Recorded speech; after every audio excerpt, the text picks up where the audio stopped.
Welcome to AU Nation. I'm your host, Evan Blank, here to bring you the latest opinions from your very own student media. Joining me today first is JJ Jackson. He is a WEGL 91.1 FM sports analyst that hosts the Fast Break radio program. He's also the host of Auburn Feud right here on Eagle Eye TV. JJ, how are you today? I'm superb today, Evan. Good to be back on the show. It's good to get back into some sports conversation. Up next, we have Noah Gardner. He's a WEGL 91.1 sports analyst who hosts a show called GH Sports, along with his co-host Eli Hiskey. He also calls Auburn sporting events for WEGL as well. Noah, how have you been over this break? Doing great, Evan. How are you? I'm doing well. And last, but certainly not least, we have Mr. Evan McCullers. He is one of the assistant sports editors for the Plainsman. Evan, how you been? I've been great, Evan. Hope you've been the same. I certainly have been. All right, enough chit-chat. We've been off for a number of weeks. Now on to our first topic. We start with men's basketball. Your Auburn Tigers men's basketball team has had its share of ups and downs. A big win over a ranked Kentucky team and Alabama at home, followed by a crushing defeat on the road against Florida. What grade would you give the team thus far in the season? Evan, we'll start with you. Well, I'm going to go with a C, guys. I think coming into this year, I don't think the expectations were too high, but I think improvement was expected. I think we have seen that improvement, especially, like Evan mentioned, in the home wins over Kentucky and Alabama. But as he also mentioned, one of the things that's held this team back is the road play. They're 1-6 on the road this year, and before they take that next step as a program, they're going to have to get that figured out, how to win on the road. I think you also have to consider the injuries that they've had to deal with and experience. And I think you have to factor that in as well. I think they're right, where they should be, so I give them a C. I'm going to give them a C+ for effort.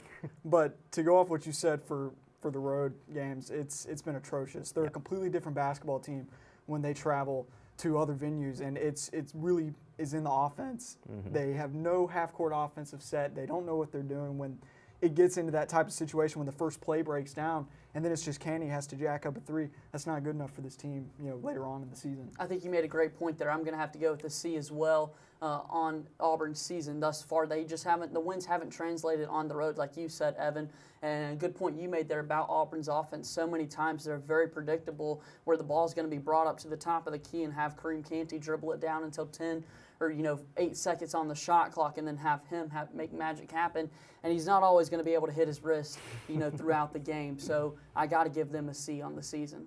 We stick with Auburn, but switch to football. Auburn was able to go to the Birmingham Bowl and handle the Memphis Tigers 31-0, ending the season on a 7-6 record. What does Auburn need to do to bounce back next year, especially first game out facing Clemson? JJ. Going into next year, I think Auburn really just needs to build off this win and really take advantage of this offseason. Big coaching change on the defensive side of the ball. Really hit the weight room, develop your skill guys, and really just find some sort of positive from this season to carry over into next year, but also understand that, hey, last year is last year. Let's worry about now. Well, if Auburn's going to have any type of success next year and consistency, it's got to start at 2 spots. Defensive line, quarterback. We've got to go back to the read option. With John Franklin III's commitment, that just tells me that they're going back to it. Signals the arrival of that style of offense again. But the defensive line, with us losing all of our starting linebackers and half of the secondary, the defense is really going to have to rely on the defensive line to make plays in order to help them out. Yeah, I think you both touched on it. You mentioned the defense, and I think it's going to be really interesting to see how that develops under Kevin Steele. You mentioned the quarterback, which is obvious. The quarterback play this year was not good at all. But a spot I think is overlooked a lot is the offensive line. And J.B. Grimes, the offensive line coach, just left for Cincinnati a few weeks ago. That's been a really solid part of this team for really the past few years, and dating back to the 2 years when Auburn went to the national title game, including the win in 2010, is the offensive line was the anchor of the team. And even when they've been down the last couple of years, it's been a real strong point. You've got Herb Hand, who came in from Penn State to coach the offensive line. So it'll be really interesting to see if they can continue to have the type of success they've had. Auburn football, it's all the talk, no matter what time of year here around campus. All right, that wraps up the Auburn segment. Coming up next, we turn national. We wrap up the college football season, preview the Super Bowl, and talk some basketball. That's next on AU Nation, Eagle Eye TV, Channel 6. I hope that you've been able to learn a strong work ethic surrounded by character, integrity, perseverance, so that when your 1 second comes, you'll be prepared for it. Chris Davis. 45, there goes Davis! Your 1 second, our 1 second is now. And our lives have been guided by the principles of one of the greatest academic institutions in the country, Auburn University.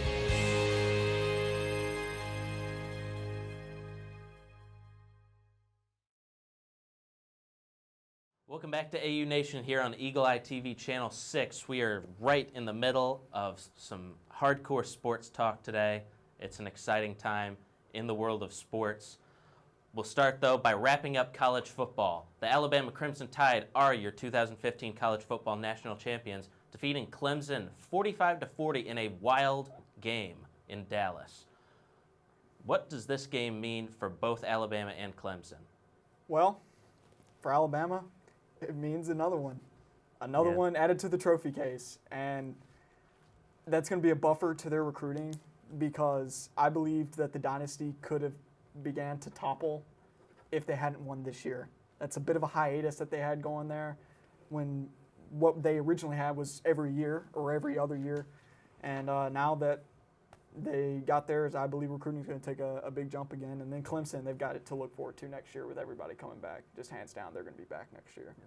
Yeah, I agree. Clemson, you have a lot to look forward to next year. I think they, in everyone's eyes, they arrived a year early. And so now you really establish yourself as, hey, we're going to run through the ACC and then hope that we can get back to that title game in the playoff and have a chance to bring back that national championship trophy back to Clemson, South Carolina. And then for Alabama, like you mentioned, it's just another one in the trophy case and really solidified Nick Saban's legacy and what he's been able to do there. Yeah, I like what you just said. You know, I really think for Nick Saban, this was really a legacy type win.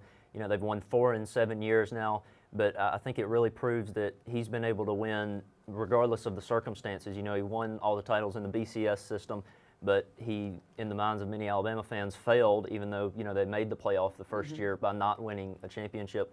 Now he's won it in the playoff too. You know, it really just solidified his legacy at that school and as a college coach overall. He's now one shy of Bear Bryant. And then for Clemson, you know, I agree. You know, you've got Deshaun Watson coming back next year, and I think they're going to be strong again. I was actually just looking at their schedule earlier. It's very manageable in the ACC. You know, really the only tough road game they have is going to be at Florida State. So if they get through that, I see no reason why they can't run the table again and be back. And guys, we're so far removed from that title game that I really forgot, you know, replaying it in my mind, how impressive that was by Nick Saban and that the game plan he drew up and everything. Just thinking back to those great plays, what a win for Alabama. Yeah, it was a great game. You know, I think both those teams will be really strong heading into next year. We got so long till college football. I can't wait till it's back again. But we move on to the pros. Denver and Carolina. These are the two teams that remain heading into the 50th edition of the Super Bowl. Cam Newton will look on to take on Peyton Manning in a showdown of youth versus age, young talent versus future Hall of Famer. The Broncos survived the Patriots' late run to win a 20-18 game thriller. The Panthers rocked the Cardinals 49-15. What are the biggest takeaways from the games on Sunday? By far, you know, I'm going to say something that a lot of people probably aren't going to bring up. I'm going to talk about one of the losers, the Patriots. Whether it's by hitting the weight room or the draft, something has to be done about their offensive line. Yep. It was absolutely atrocious. If they want to go back next year, which the Pats want to go back next year, they're gonna have to improve that very, very big weak spot on their team. They actually have already taken a step. I saw they fired their offensive line coach. He didn't even last another week after that horrendous performance out in Denver.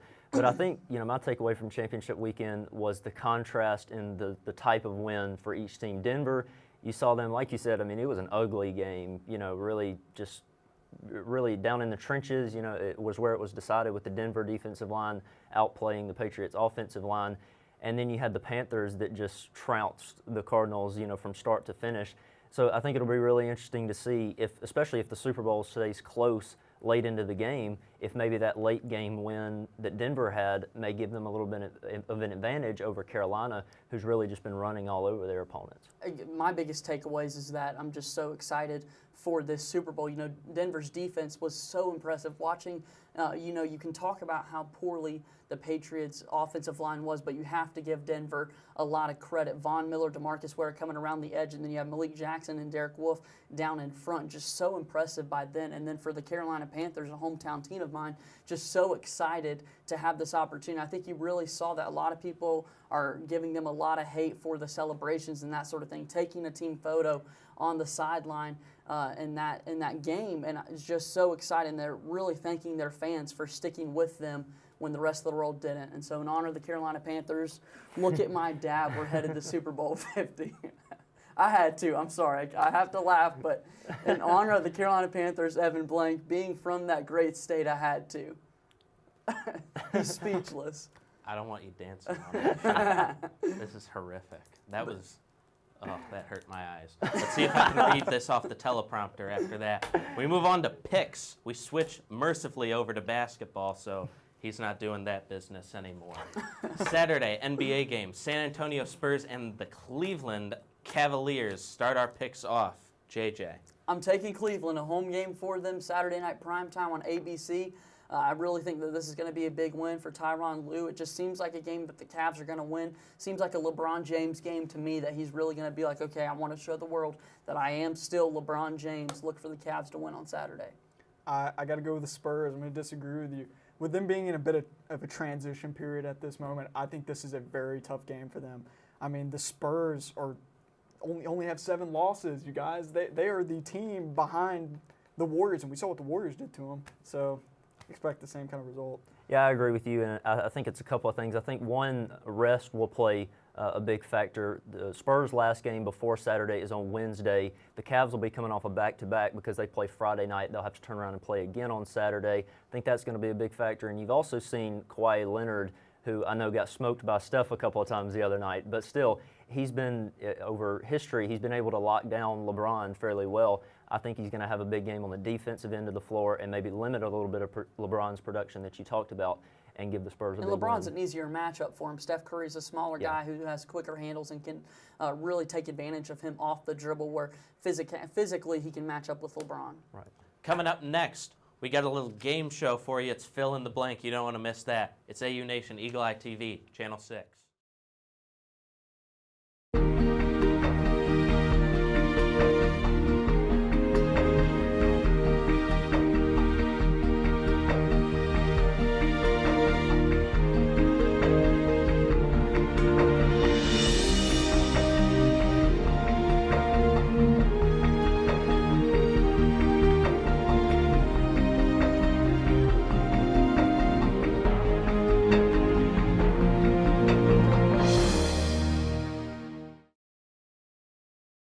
Welcome back to AU Nation. It is time to play a game. We're going to call it Fill in the Blank. We've played this one before. It's pretty simple, the rules. I give you a sentence, and you have to fill in the blank. Let's see if our analysts can figure this out. JJ, you'll go first for us. Johnny Manziel is just blank. Living life. Johnny Manziel, after this season, a couple starts that he's got, going into the last season, he's out for that game, didn't show up. Kind of a boneheaded decision that he made on his part, but I think that he really is just not happy in Cleveland, wants an opportunity elsewhere. So I think he's just living life. Evan. I'm going to go with something along the same lines. I'm going to say he's just getting started. Like you said, I think Cleveland is kind of a toxic environment for him. That's been a dysfunctional franchise for as long as I can remember. And I think once he gets out of there and gets with another franchise, he'll really begin to flourish, and we'll see more of the Johnny Manziel that we saw in college versus the one we've seen in the pros. Spoiled. I don't know how you are defending him. Don't blame the city of Cleveland. I just think he wanted to get out of Cleveland. I will say that. It's similar to how Bosworth, when the Seahawks drafted him, didn't want to go there. Instead of Johnny Manziel doing that, he just decided to make himself toxic to the franchise, to make them let him go so he can go somewhere else. I think you can blame Cleveland. JJ, you love your Bill Simmons, right? For sure. What did Bill Simmons always say in his articles? God hates Cleveland. It's just a fact. All right, we move on to the NFC Championship game from this past Sunday. We got a video. Let's take a look.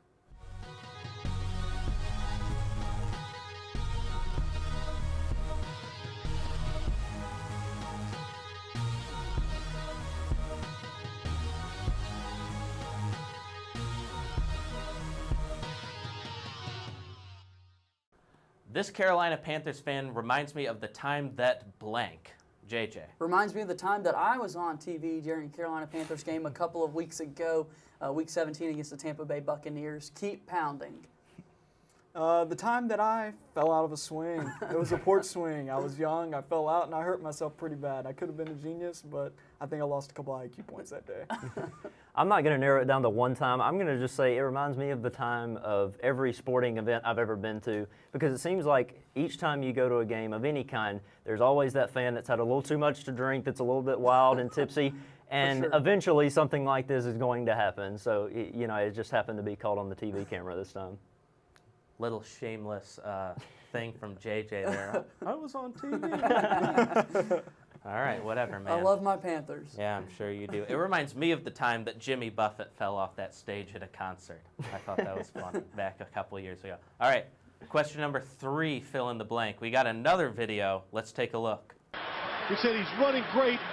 Nobody looking at the quarterback. And he took advantage of it. They figured, hey, he breaks the pocket.